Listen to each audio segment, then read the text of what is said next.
episode of Black in the Maritimes. I'm Fidel, I'm Hillary. I'm Clinton. and we have a special guest today from Halifax, which is a lovely city. It's a very beautiful city. I think it's one of my favorite cities in Canada. We have a lifestyle blogger. She's also a pharmacy student, Stima. Welcome to the show.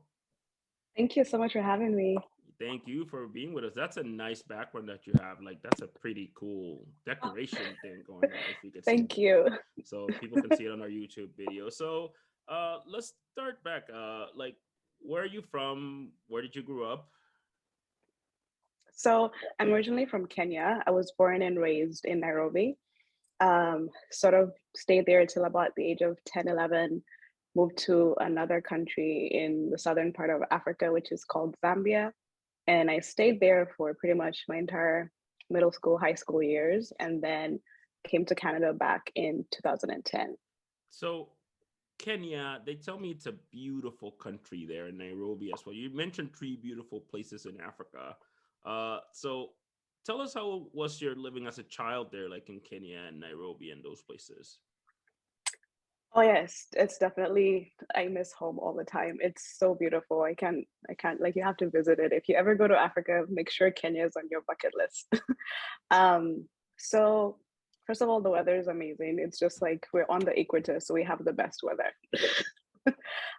It's warm all year round pretty much, and it gets cool, but not like cool freezing Not degrees. minus 20, 27 No. or 32, right? So No, when it's like 16 degrees, we're like, oh my gosh, it's like freezing and things like that. But yeah, I grew up pretty much in a middle class family, 2-parent home. I had 3 older brothers. Honestly, can't complain. I'd say a pretty good childhood. So, I mean, and for people that don't know, because you just said, yeah, they're in Equator. So, Zambia is like next to Malawi. I mean, it's not directly together. I mean, Kenya is a little bit far from Zambia, to my understanding. So, what was the move? Why did your parents move from Kenya to Nairobi and then Zambia? I know Nairobi's like in Kenya, if I'm not. It's like right. Yeah, Nairobi is the capital city of Kenya. Yeah, it's like capital city area. So Nairobi is the capital. So what was the move from Kenya to Zambia?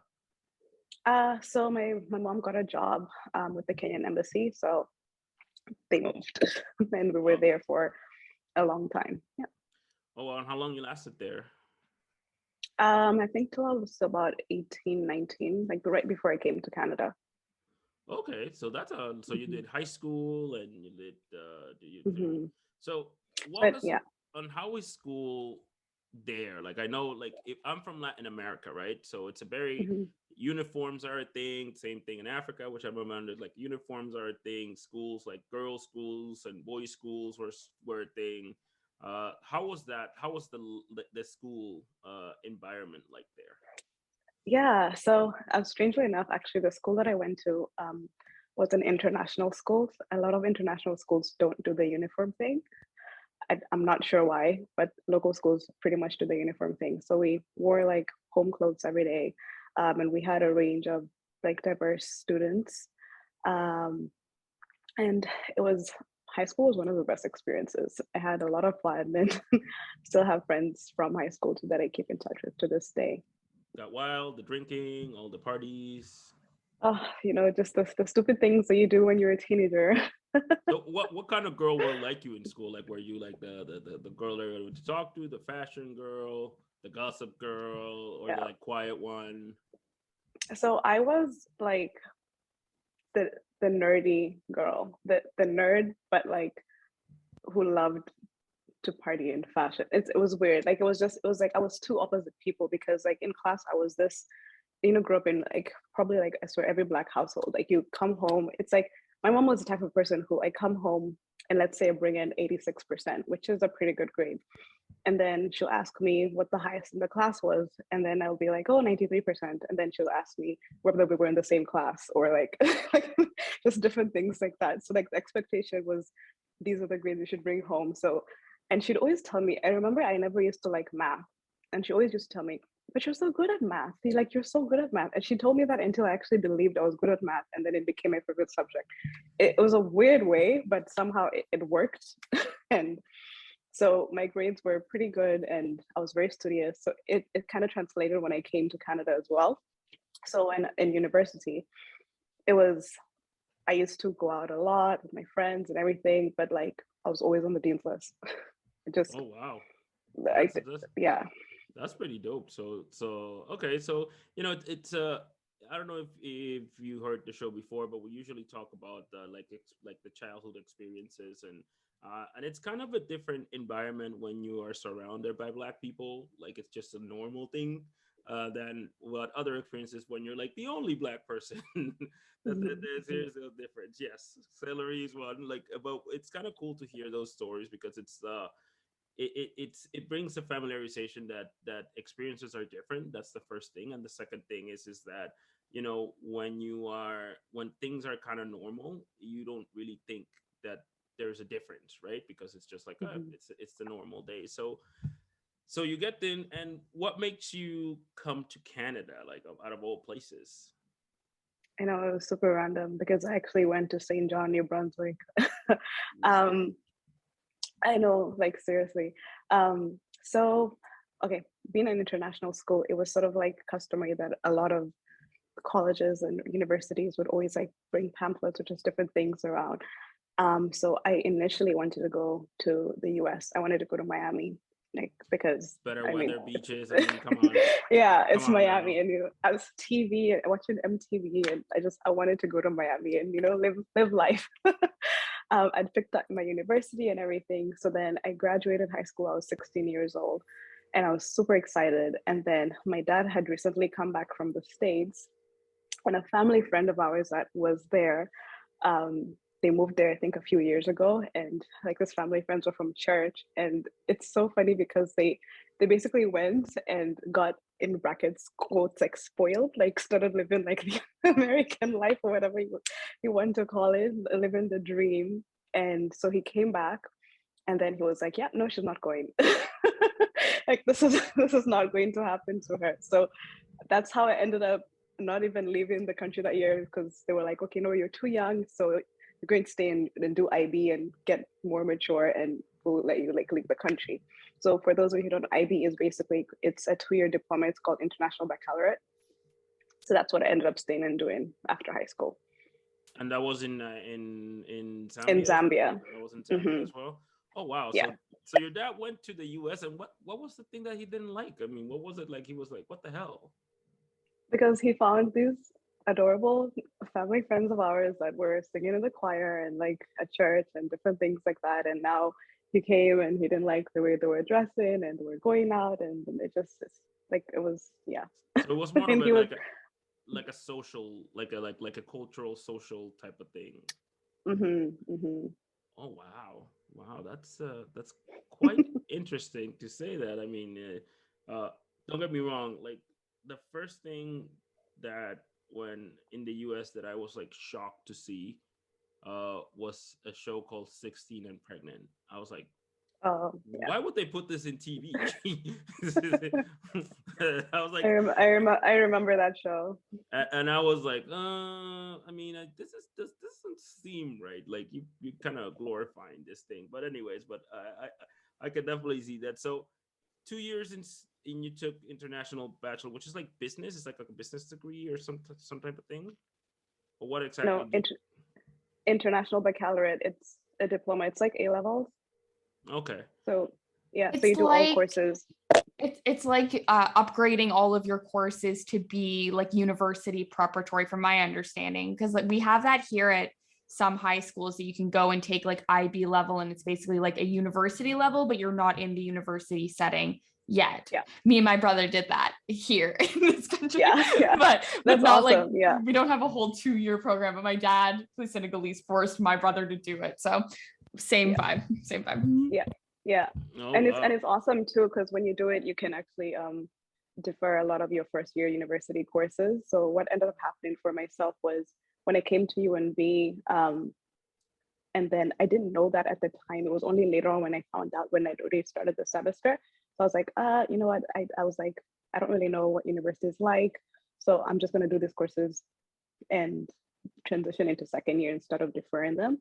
And honestly, I feel like that's kind of how first year, it sounds a bit cocky to say, but it was like a breeze for me because I basically had done everything in IB. So I was out. I was a girl that was out Friday, Saturday, Sunday. Like I was out every single weekend.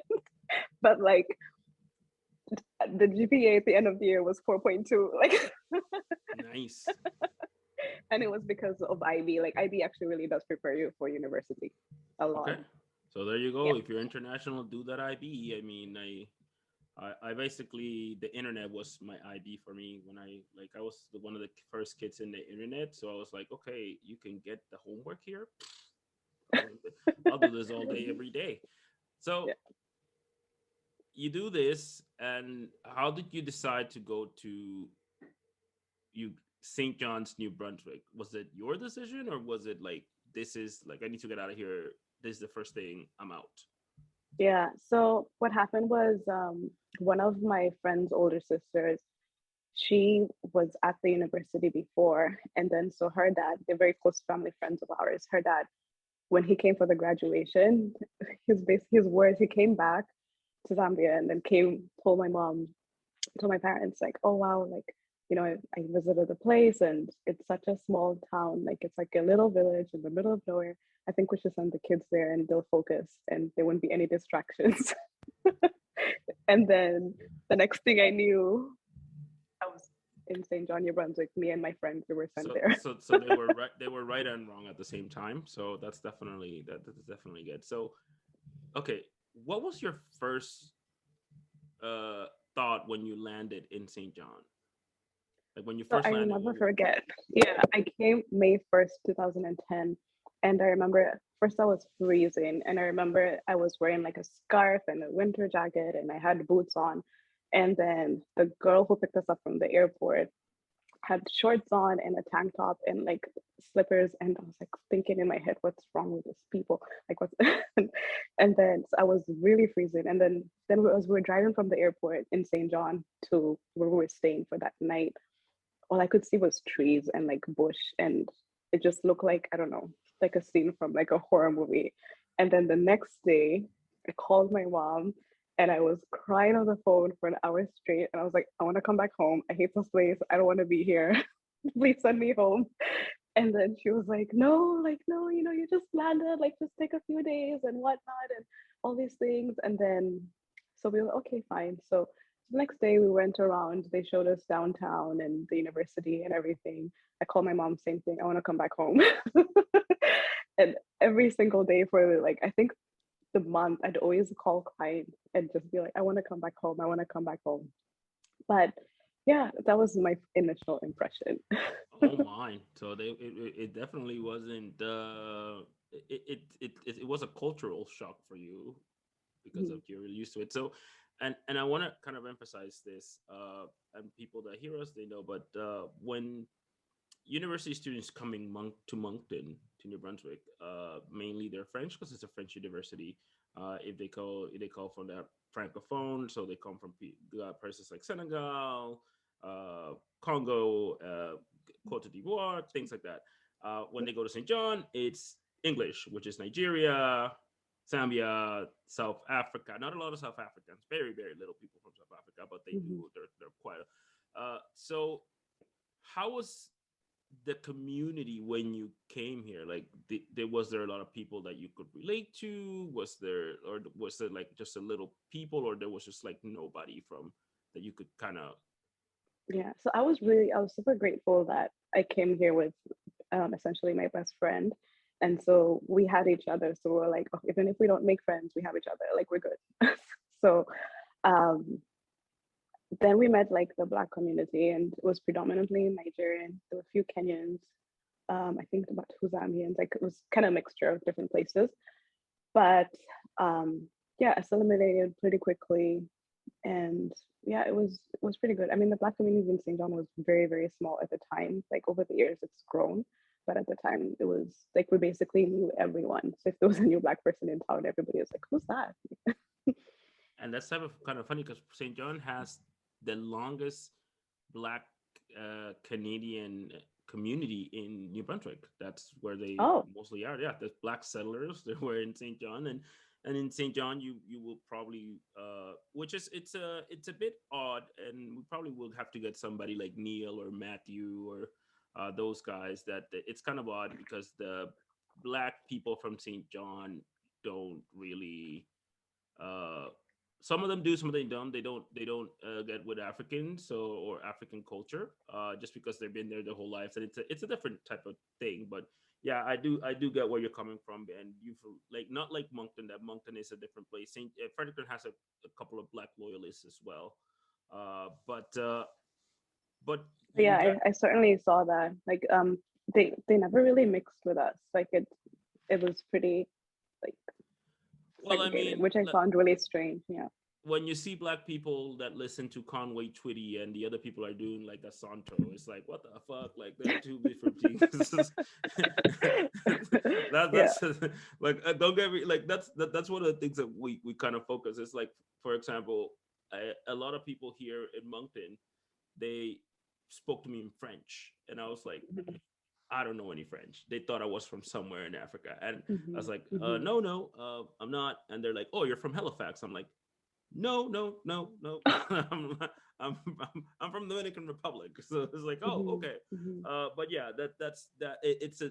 I think the difference is the culture. Like, again, we we're black, but that doesn't mean we're all the same, and we have different cultures, different aspects. We don't even speak the same language at sometimes, and we got Mhm. that. So how long you lasted in New Brunswick?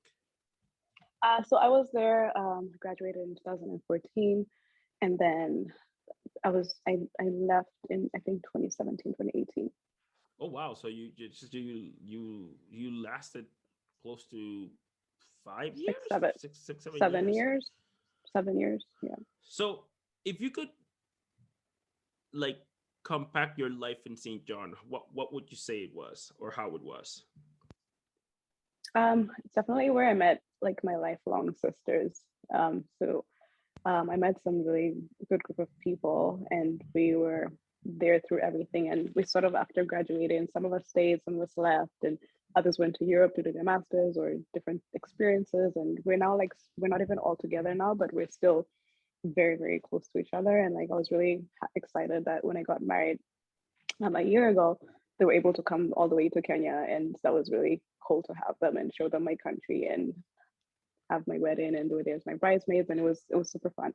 Oh wow, that's super cool. I mean, again, Hmm. I definitely want to go. They said that they have nice beaches in Kenya, so that's something that I would like to experience at one point. So I have a personal. How do I went to St. John? A buddy of mine came from the U.S., and not the best time to take somebody out, but because of COVID. But I took him out, and we went to Fredericton, St. John, and stuff like that. And St. John has it's a lot of Irish pubs and things like Hmm. that. Hmm. How do black Yeah. people party there? Like what did you guys do? We so we had a lot of house parties for sure. And then we'd go to the infamous Canterbury. I don't know if it's still a thing right now. It's called Canterbury. And then there I was asked this that. place It's called, not there. It's not there it's not anymore. there. Right, Yeah. okay. So there was another place called 3 Mile or Tonic. We used to go there, and like whenever we would see like, oh, there's a black DJ, or just always go and request songs or different things like that. But you never catch me dead at like one of those Irish pubs. But they were so popular with like the white community. I remember like everyone in my class that would be there Thursday nights, loyal. Like one time I actually did try and go out, and I was like, what is this? Like the music, the vibe, it was just yeah, it wasn't working. Like, this is, I'll tell you a blunt memory for me. Like, when I got here, I still sort of, I do club promoting or event promoting and event organizing. Um, and the shocker for me was that I went to the clubs here, and all the black people were in the back, like, just watching other people. And I was like, Hmm. nobody's dancing. What's happening? Until they actually open an African club here, or we could call it that. Shout out to Isaac. And all the black people are dancing. Like, they're dancing, they're going at it, they're chord, and it's like, and it make you understand that, like, what people were playing was that they couldn't relate to it. Like for example, the first time I saw the first time here people dancing to country music, for me was like, what the fuck is this? Like, what is happening? Why are they dancing to Kid Rock? Like, why is this a thing? So yeah, I could definitely understand why the house party. So it looked like it was a tight community. So there was an ecosystem because of the university. Oh yes, for sure. I feel like to this day, university is probably the easiest way to make friends. It's so hard when you leave and you go to a new place and try and make friends or like build a community in that sense. But I remember some of the times we'd actually drive to Moncton because that was like a big city to us in Coast, and we'd go and we'd go and party there because we had better clubs and better music. We try. That's all I can say. Yeah. But I mean, that's pretty cool. I mean, that's pretty cool that you had an ecosystem, and I guess that's the take from it, that the ecosystems are important, especially when you have people that can relate Mhm. to you. What do you think was the toughest part of being in St. John, like for all that time? Um, I think it was probably like being aware that I was black. I don't. It sounds weird to say, but like I wasn't aware that I was black till I got here. It's weird. I don't know.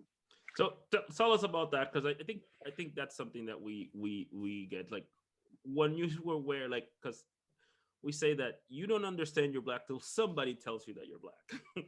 Mhm. Somebody is Mhm. gonna tell you that, like, oh, you're not from here, or you don't look like somebody from here. Do you remember that particular experience? Because we all get it, but it's in different Yeah. Yeah. aspect. Yeah. I can't say I remember the exact experience that made me realize that, but just different things, like even like when we're in class, for instance, trying to, and then a lot of the times, because it was like UNB was the biggest university in St. John, but it's a small university relative to other universities in Canada, and the Black community at the time was really, really not big, and so in sciences there was only like a couple of us. So when you go to a class and then there's like 100 students and there's one of you, that sort of thing, or two of you. So when those two of you, at least you know, okay, you're good. But then when it's time to like find group work, it's it's weird because it's like you almost get people sort of like this judging you because they think, oh, maybe you're not going to be able to pull up your work or hold your end of the group, like when you're doing group work. So nobody kind of wants to be in a group with you, or like do you be a lab partners or different things like that. And then when you are in a group with them, the audacity that they get surprised that sometimes you're even better than them and bring more contributions. It's just baffling to me. Yeah, it's like, oh my god, we never seen a smart black person. It's like it is kind of crazy. Like and again, it happens like when I bring my son to basketball practice, I'm the only black guy there, and I'm like, wow. And I don't pay attention to it anymore because I'm like I understand the thematic, but when people ask you questions or they see like what do you do, and if you don't tell them that you're not working at a call center, they're like, whoa, what the hell? Like all black people work at the call center at Hmm. Nordia, which Hmm. is like Oh my gosh. Yeah. Yeah. also, so Yeah. that's a thing too in St. John. I didn't know that was the No, thing. oh yeah, that is a thing. It's weird. Like it's it's weird, but I never worked at Nordia myself, but I did know a lot of people that did, especially the thing is with international students, like after you graduate and you're trying to figure out what you're doing, the next step, the next step most of the time, or 90% of the time, is to get your permanent residency. So a lot of people may not hire you without permanent residency, like to get like a um, corporate type of job sometimes. So a lot and then in St. John, because there's not a lot of the job market is not the best. So you end up getting these call center jobs. So you can work for a year and then apply to get your permanent residency. So a lot of people end up doing like going that route. So that's what I actually did too. But I lasted, I think, a month in the call center. And then I went to another call center, lasted 2 weeks, and I was like, okay, I know that's it. Let me just find something in healthcare Yeah, I think that while I was wait for my permanent residency. yeah, that's what I heard too. Because I when I get I was like, wow, that's the only place that actually saw a lot of black people was in the call in that particular call center. And I was like, whoa, what's happening? They were all French. And I'm like, why is everybody here? And it's because of the permanent residence and all that jazz. So you managed to get, well, you got the call center nightmare out of the way. And did you study health? Is that what you wanted to become your whole life? You wanted to become like, be some in healthcare? Yeah, so my whole life I knew I wanted to be in healthcare. So initially my plan was to go to med school and become a doctor. I think it's also just sort of like the brainwashing of like a neurotypical African child. What are the only jobs you can do? Engineer, doctor, lawyer, like those those sort of things. So anyway, so I did my bachelor's, I got a degree in biology, and then um my plan was to get my permanent residency, try and get an internship at a doctor's office, apply to med school. Yeah, then I'm set. So then I got an internship at a doctor's office. So I was going with a plan. And then I stayed there for the summer. And then I realized that it's so weird. I don't like touching people. Like, it's such a weird thing to say. So wait. What do you mean you don't like touching people? I don't know. I don't. I have a weird thing about, I didn't even know I had that thing until I did that internship at his office for the summer. And I was like, oh my gosh, I really don't like touching people. And then I remember I went that summer too. I had an appointment with my family doctor and I was having some neck issues. So I had to undress and, he was like touching me on my neck and like trying to feel for stuff. And I was like, oh God, I could never do this. Like so then I started rethinking everything. And then I'd written my MCATs at that point. And then I was like, oh my gosh, I don't think I actually want to become a doctor. I think I just wanted the title more than the actual job itself. So then I was like, okay, I'm screwed. What's next? So I started looking into, let me do a master's in public health because that's something I kind of wanted to do anyway. So I was like, meanwhile, while I figure out my life, let me try and get a job in healthcare. So I looked for jobs in labs, pharmacies, and then I got a job as a pharmacy assistant at Shoppers. So I started working there. And before, all I thought pharmacists did was count pills, basically. And then while working there, I was like, oh my goodness, it's actually so much more clinical work than I expected. So I really enjoyed it. And that's what led me to wanting to become a pharmacist after working there. So I was like, let me look into this. And then when I looked into what the application process was like, I saw that they don't accept international students, only permanent residents. So I was like, oh crap. Okay, so I guess I'm going to be here for a while until I get my permanent residence. Wait, and what? I can apply for pharmacy school. Why is that? Like, why don't they take international students? I have no idea. And like, there's only in the whole of Canada, there's only 10 pharmacy schools, and they all don't accept international students. And it's actually super hard to get into because, like, at Dal, for instance, about 600 apply every year from all over Canada, and then about 200 get an interview, and then which is like it's called an MMI, and then if you're successful, about 90 to 100 students get in. Whoa. So you could become a doctor as an international student, which is like 12 years or something like that, but you cannot become a pharmacist? Yeah. So but even with medicine, it's like, although they accept international students, they normally have one seat or two seats at the most. Like, oh wow. Yeah. I mean, and considering that our country kind of lacks people in healthcare, you would think that they would be a bit more open to that, but it's a little bit odd that the healthcare system, and I get it. I get the fact that healthcare, you cannot just get anybody in, because that does happen too. Like, if you just open the floods, there could be a problem. But I think being that careful might be another problem in itself. So you had to wait till you became a permanent resident to pursue this. So what goes through the timeline? So like, you are in St. John's, you finish your bachelor's, which is what you do, and how long are you waiting after that to start pharmaceutical school? So I think it was about, because I worked for like a year and a half, and then I submitted my application, and then my whole permanent residence application just took way longer than it normally does.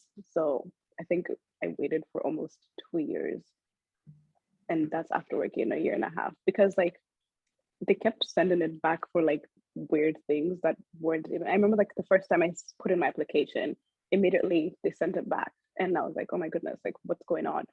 And they were like, I didn't order the stuff right. And I was like, what do you mean? So you have your application and you have your supplemental information, like your passports, driver's license, and just different things like that, copies of your IELTS exam. And so I had put them in the order they asked, but in between the application. So they told me I was supposed to put them in the back of the application. So I asked, so there's nothing missing from the application, but you just want me to take these documents and put them at the back of the application? And they were like, yes. Wow. Yeah. So like, so they sent it back to me, I think about 2-3 times for like, nothing's actually missed, just like weird things, like things that didn't make sense to me. But and the problem is every time they send it back, when you send it back to them, it doesn't go back to where it was. Like there's other people ahead of you now. Oh my God. So you lasted 2 years where you were just waiting for that. So you were in St. John, just living your life, just working late in the day by day. Hillary, you worked at Shoppers forever. How was that like? Let's see. I guess it's been long enough now that I won't go back, so I can say that it wasn't like that great. It wasn't that great. I find it very interesting that you said that but pharmacy is very different. I feel like before the pandemic, the pharmacy was where you wanted to be because you were away from the people and the stuff. But I worked there. It was my very first job at the age of 14, and I was there up until last year. It paid for my university, it paid for my books, and then it gave me all of my free skincare and all of my makeup technique. But dealing with the public is still dealing with the public. And I have heard many horror stories from the pharmacy about people, like, you don't like touching people, but I've also seen people show pharmacists some stuff that they're not supposed to be showing pharmacists. But I also do have a great respect for pharmacists because now I know that they're basically doctors, just not in a doctor's office, and that they know so much and have so much information. But I wouldn't necessarily be rehired from Shoppers. I will now share the little fact, though, that the owner of Shoppers Drug Mart is from Shediac.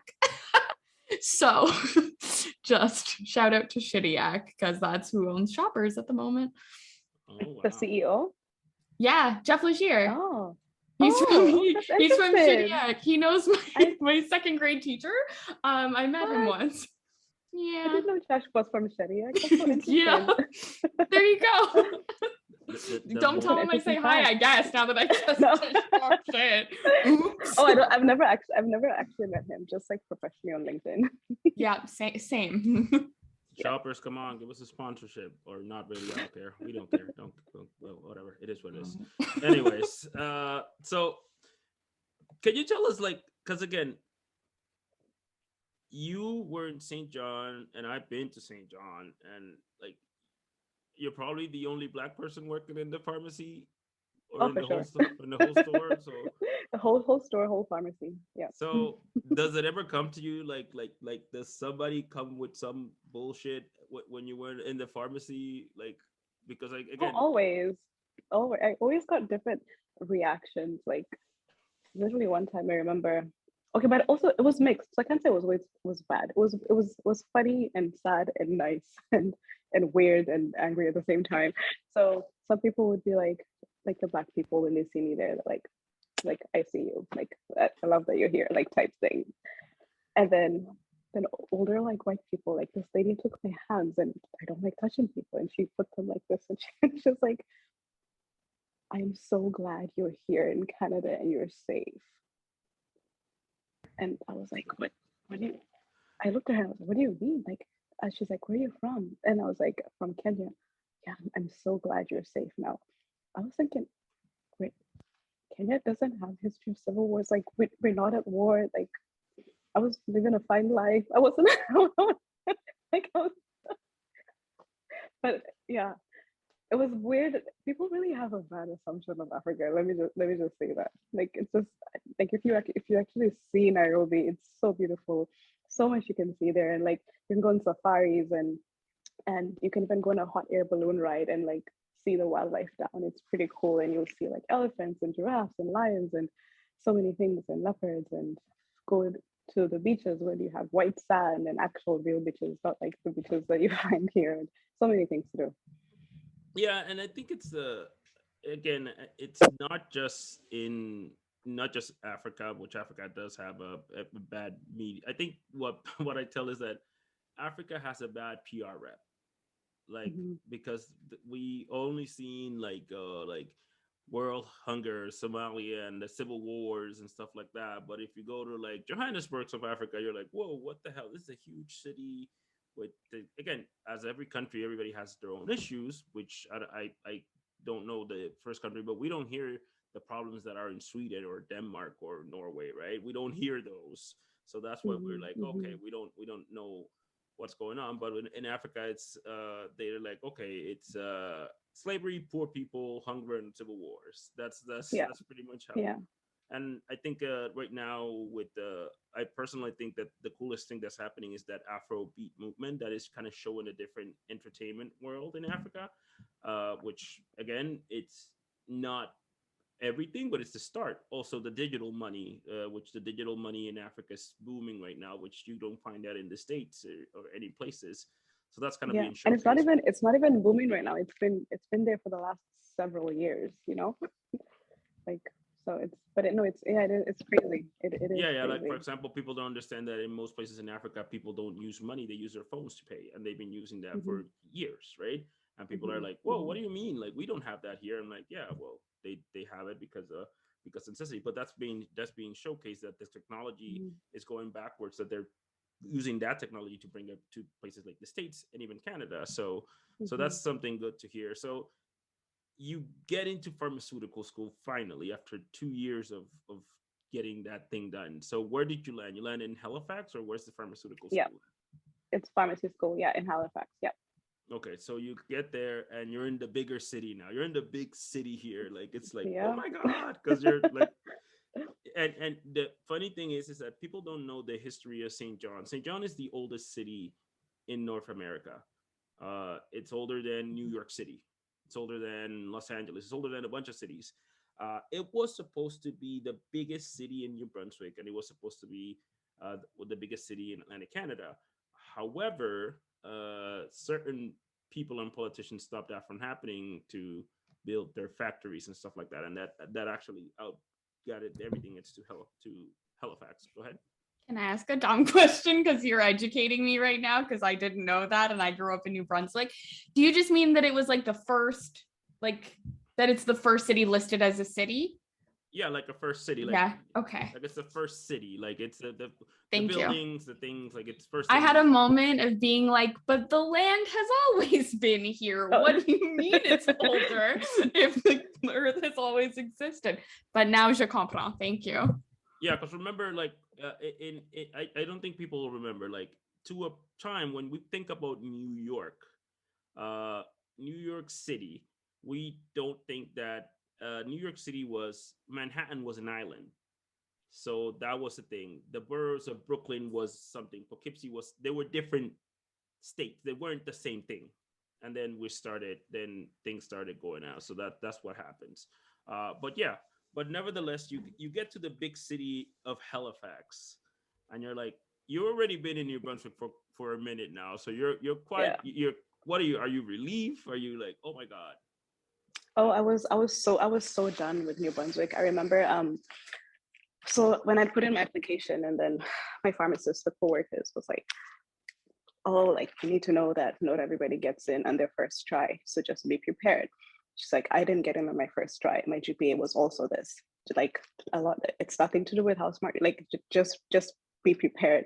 And I was like, no, me and God, we've talked this over. I have a plan. Like I'm getting in. I'm moving. So then I gave in my notice at work, but I hadn't even gotten accepted into pharmacy school yet. So my boss was like, no, I'm not going to accept this notice, just in case, just like, and I'm like, no, you don't understand. I'm leaving, whether or not I get into pharmacy school, like I'm leaving.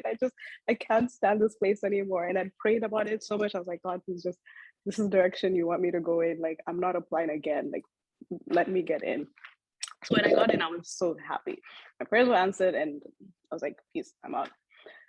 So yeah, so then I came to pharmacy school, and I was one of two, I think I was only one Black girl at the time in the class.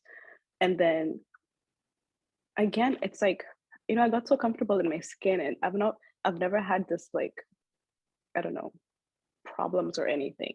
So I didn't have the best experience in first year of pharmacy school, because so we have this skit night thing that they do every year, that every year in pharmacy does.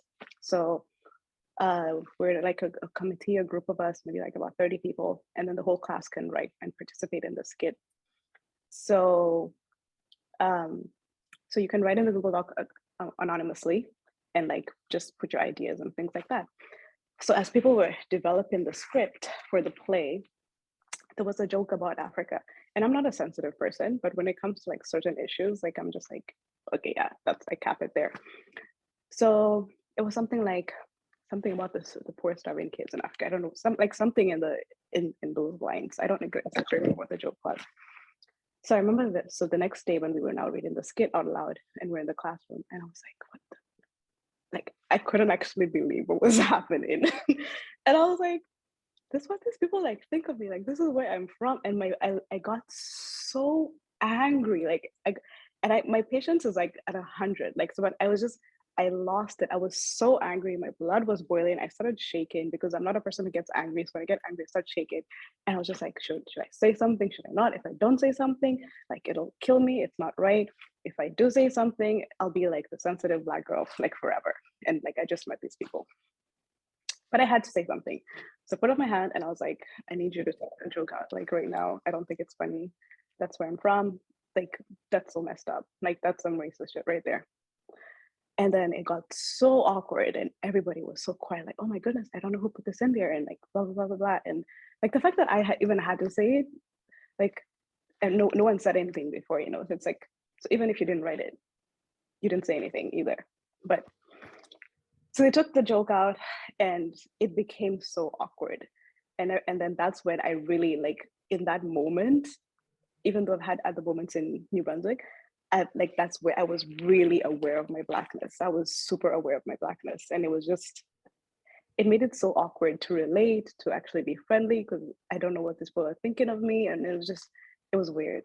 So then I remember I complained to the school, because I didn't think it was right. And then I told them I'm having a hard time integrating with the class. I don't know why. And I've never felt Black in my life like this. And so then they were like, oh, like, they empathized with me. And then their solution was to introduce me to there's a Black students in healthcare group, like the med students, dentistry, nursing, pharmacy. So then I was like, okay, I said, I get that you don't really know what to do, but the fact that your solution about me integrating with the class is to introduce me to Black people, like in other healthcare places, like, I get that that's your only solution, but that's not right. So I went for one of the meetings, and I felt like I was in like an AA meeting or something, because it was like, oh, hi, I'm Cam, I'm in pharmacy. Hi, Cam. And then I talked about my struggles, and I realized that they were all struggling through the same shit. Excuse my language. And I was just like, this is like, it's not right. It's insane. Like, I don't even know why. For med student, same thing. Dentistry students, same thing. And then after that, more and more stuff just started happening. So I remember we were in dermatology, and then all the slides of all these conditions, and there's so many skin conditions you could possibly have. White, every single thing. So I'm just like, so I used to go home at the end of the day, go on this thing called Visual DX, and see what those conditions look like on Black skin, because they present differently. Jaundice doesn't show up the same on like Black skin and white skin, just different things like that. So the next day I was like, why am I doing this? Like, this is not right. So I complained again to the faculty, like, this people are like, they're gonna get tired of me. So 2 days later, the teacher had Black people in her slides. And then I spoke to a fourth year Black student who they seemed to, I don't know, he was also the only Black person at the time in his class. And I was telling him of all the struggles I was having, and he basically had the same struggles. And he told me during that class, and he also complained about the same things. And it's sad that they said they would change it, and clearly they haven't, because I'm like in first year, second year this time, and that's a whole 2 years, and it was still the same thing. But yeah, so I mean, there's a lot of people in healthcare that are definitely having this or experiencing these problems, which is quite sad. So at the time, we sort of like decided, okay, we need to start forming a group that'll help bring about change in the College of Pharmacy. So one of the fourth year students at the time, her name is Afomia, decided to start this group, which is like the Dalhousie Student Pharmacy Society of the Equity and Diversity Committee. So I joined, and some other people joined, and so I've been in that group now for I think 3 years, and I'm the fourth year director right now. And we've done so much. Like, we now recognize Black History Month at the college, and Transgender Day of Awareness, and just different things like that. We celebrate Chinese New Year. We look through the orientation activities. We try go through the syllabus and just incorporate different things, and just make sure the college is racially aware. It's sad that we as the students were doing that, but yeah. And I mean, that's being Black in Atlantic Canada or the Maritimes. I mean, it's not really just healthcare, business, sports, any type of industry that you can imagine. If you are Black or brown, you're going to have those issues, because it's mainly white male led. That's pretty much what it most, I would say 95% of the industries in this. Then when you go to the women led industries, like some of healthcare or beauty or things like that, then it's the white women. So there's like, even in the beauty industry is even worse, because they don't even consider different shades or different type of things. But yeah, that is basically what life of being Black sometimes in Atlantic Canada is. Go ahead, Clinton.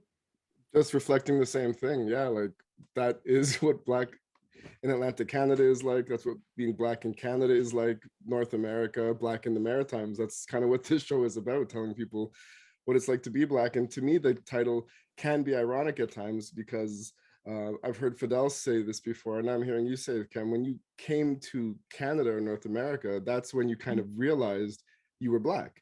In the sense that, Fidel, you're Dominican, and Kim, you're Kenyan, but Black is the title that we get here in North America to indicate that we're different and we're not the same as everyone else. So that was really touching. And whether we want to or not, we kind of have to be the educators. What you're doing is amazing. I didn't know that about you until just now, the 4 years on that committee. That's amazing work. Yeah, it's just, we hear a lot of the same stories from completely different people on this show, and that's something that I've heard often. Like, I learned I was Black when I came to North America, because it's a made-up kind of thing, right? It's not a country, it's not a nationality, it's a title we were given. Well, I think that's what people don't understand about being Black and being North America. Like, for example, I have the privilege of saying I'm Dominican, right? There's a history, there's a thing, although quite has its shades and things and problems. Same with Kenya, has its history.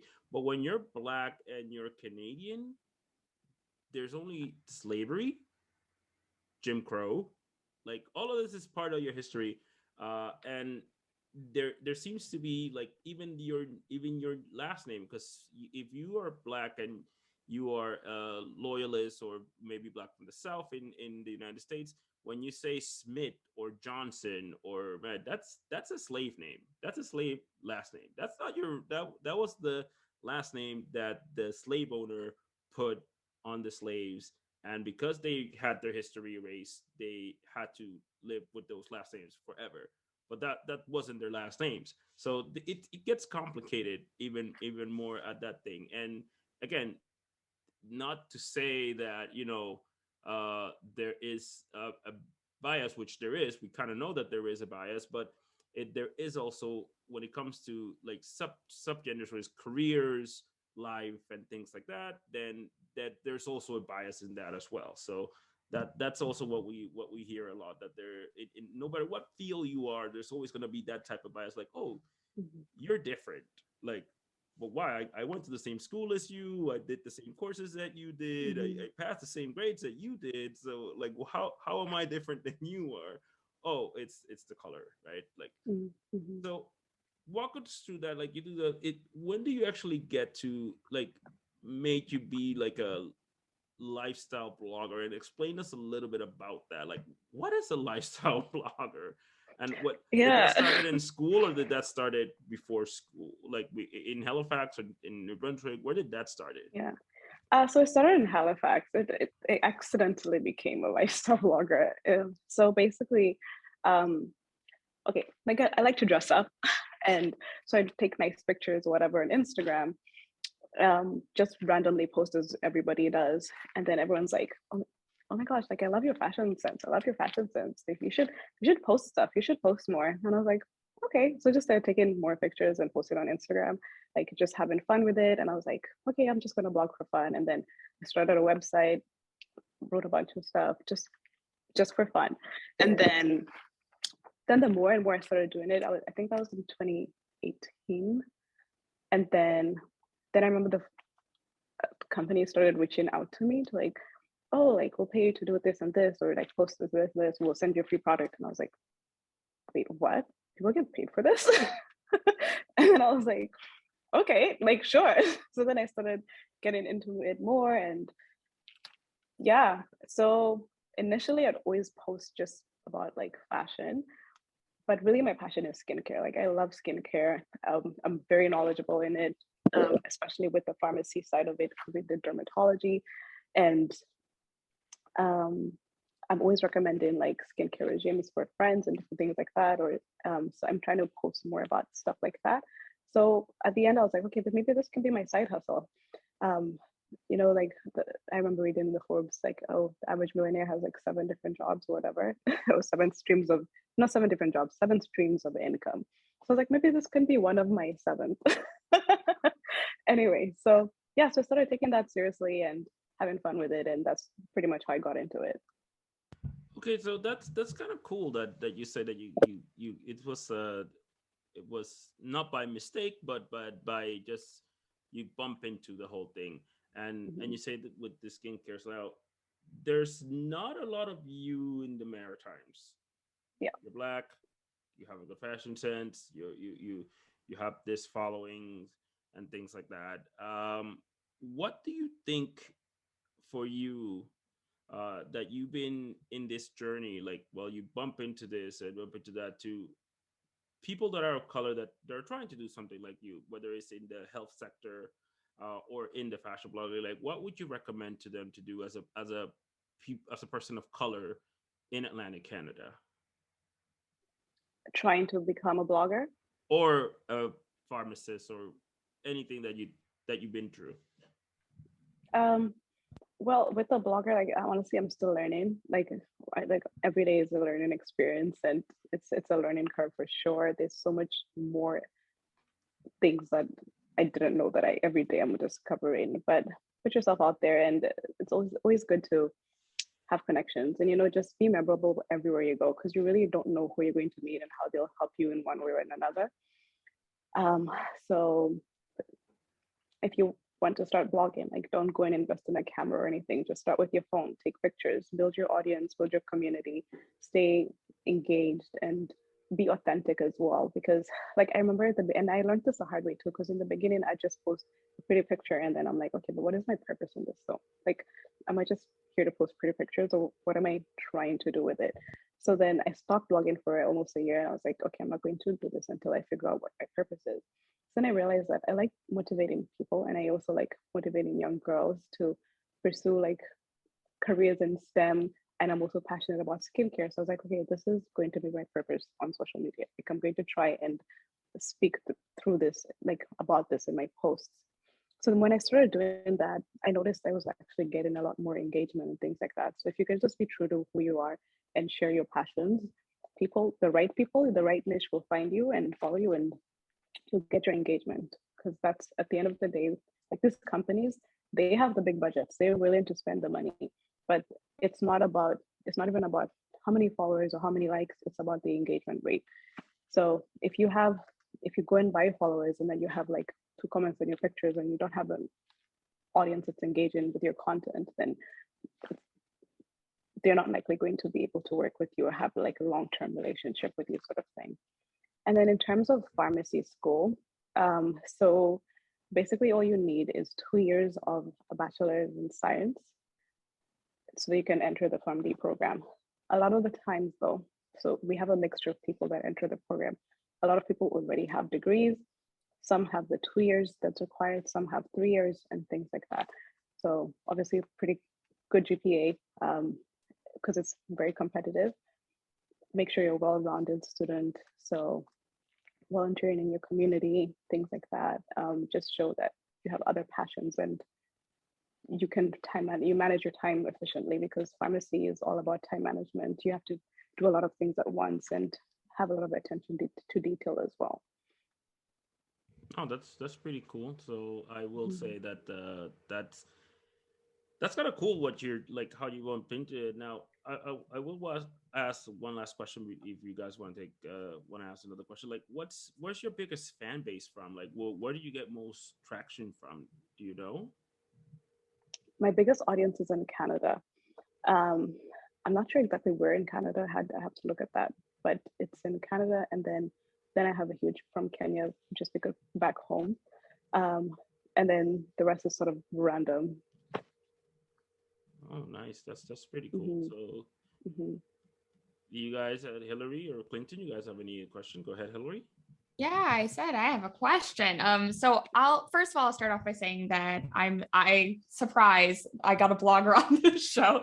And I'm so happy to know all of these other things about you. I think it's really funny. So I'll promo now that Kim and I are both doing the 2022 Unity Link Up. We're going to be speaking about maximizing your social media presence. And so like all of the little tips and tricks that Kim just said, I think we're going to be elaborating on February 12th at 3:30 Eastern. And honestly, like I saw your Instagram, I liked your vibe. I really related to everything you were posting about. And then I was like doubly pleased to find out that you were an East Coaster or an East Coast immigrant who had maybe the same experiences as me. So I'm really excited to have you on the show. I wanted to ask you a sort of funny specific question. I don't know if you'll recall, and I don't know if any of our audience ever paid attention to the drama at the beginning of the Black Lives Matter movement between Sasha Exeter and Jessica Mulrooney, and how Sasha Exeter really pioneered in that moment for Black female bloggers and influencers and creatives who had to sort of work against these white people in the industry who were getting better deals. And I sort of wanted your perspective on being like a Black person working in that industry where you are making content. It's sort of niche. If you find that having that niche helps you find a bigger sense of community, or if you do feel like you are combating white people who are maybe getting better deals, or if you even notice that at all, because you do sound very like in your lane, determined to motivate, and I love that. But I'm wondering if you've ever noticed any like situations or experienced anything like that. Oh yeah, for sure. Sometimes I'd wonder, why am I not growing? What is going on? What is going on? And then, so the first time I ever got invited to a blogger like event in Halifax, I remember, and I went, and of course I was the only Black person there. And then we got talking, and always good to make connections. So I made really good connections, keep in touch with people and things like that. And then I see other events, and like some of these big companies, like year after year, or like every season, every summer, they have this huge event, and they'll always invite the same people, like whether or not they're in that niche. It's always a select group of Caucasians. And I'm just like, what is going on? Even if this is my niche, like the deals will still go to somebody else. And I noticed that happening a lot, and I'm like, what is the problem? And I'm like, okay, whatever, keep it moving. My time will come. It's all good. But yeah, it's definitely a lot of, even in the blogger industry, like I guess it's everywhere. It's in healthcare, it's in the blogger industry. There's always, I guess, the iniquities, and I'm not sure why. Or then I found out like one time when I got close to one of them, and we pretty much kind of have the same following, kind of started at the same time. Things on an equal platter. And then I find out like, oh, this is how much they paid you. This is how much they paid me. Oh, and just different weird things like that. But I don't know if stuff like that will ever change, to be honest. Like, because it's just like a cycle.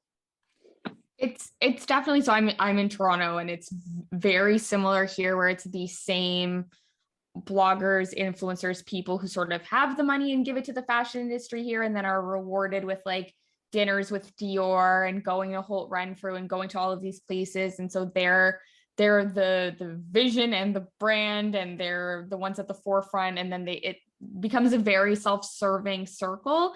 Also low melanin here, despite it being Toronto, which I always find super weird. And I always find it really interesting too, just because we both share a very big passion for skincare. And there's a whole market there of like how skin is different for Black people, and how some products could be used in different ways that they are avoiding by having the same white people do the same skin peel treatments, and not talking about how these different afflictions can look and hyperpigmentation could look on different people. So it's more of a loss on their part, but I do find that really interesting. And that's what Sasha was sort of pointing out, was why is Jessica getting paid more than me for like Nespresso? And then they turned around and gave Sasha the deal.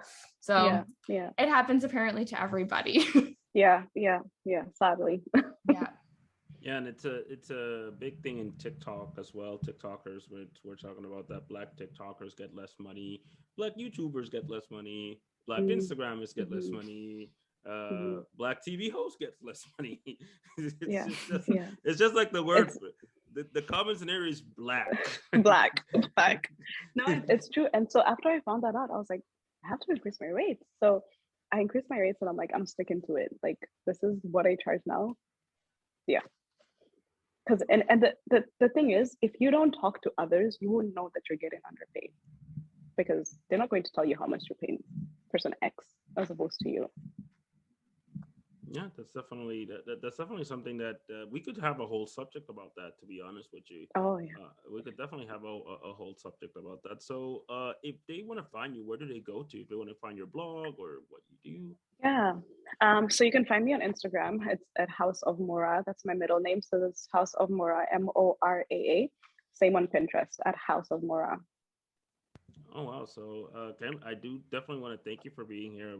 We have the whole team. I think this was a cool conversation, just because the fact that you've been in the Maritimes for quite a while, and you kind of have a grasp of what things are. And hopefully if you need anything from us, just let us know. We're definitely here to help. And yeah, I think we'll definitely give her a follow, and hopefully we'll see you grow and see where do you want to take this. I mean, that would be the thing. What do you want to take this in the next year or two? Yeah. Well, first of all, thank you so much for having me. This was a pretty chill conversation, and it was nice to be on here. So thanks, Hillary, for reaching out. I had fun with this. But I'm hoping to just grow as much as I can. It's kind of hard right now to put a lot of work into it, because I'm currently doing my clinical rotations at the hospital, but I'm still trying to work on it.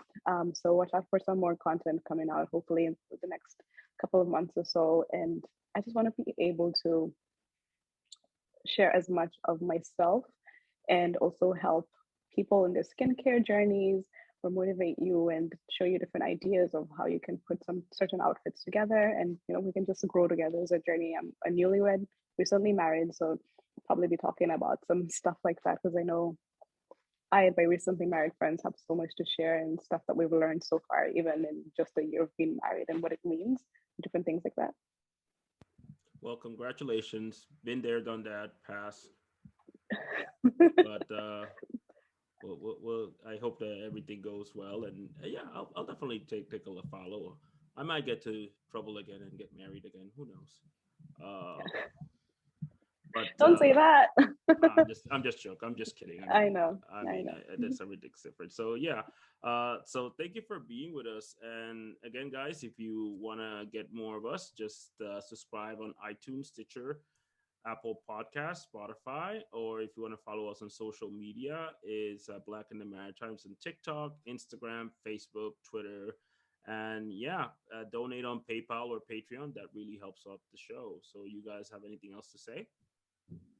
I will add to come and listen to us talk about social media on February 12th. And the whole Unity Link Up thing is free. It's sort of targeted towards BIPOC youth, but anyone can watch. There's going to be a weekend about cryptocurrency, social media, community engagement, tons of conversations, but we get to be the two social media gals talking about maximizing your content, and all because I do this podcast. So thanks, everyone. Amazing. Nothing from me. Thank you so much. Nothing from me this week, but that was very interesting to listen to, and really glad we got you on the show. Thank you. All right, guys. Peace. Peace. Bye.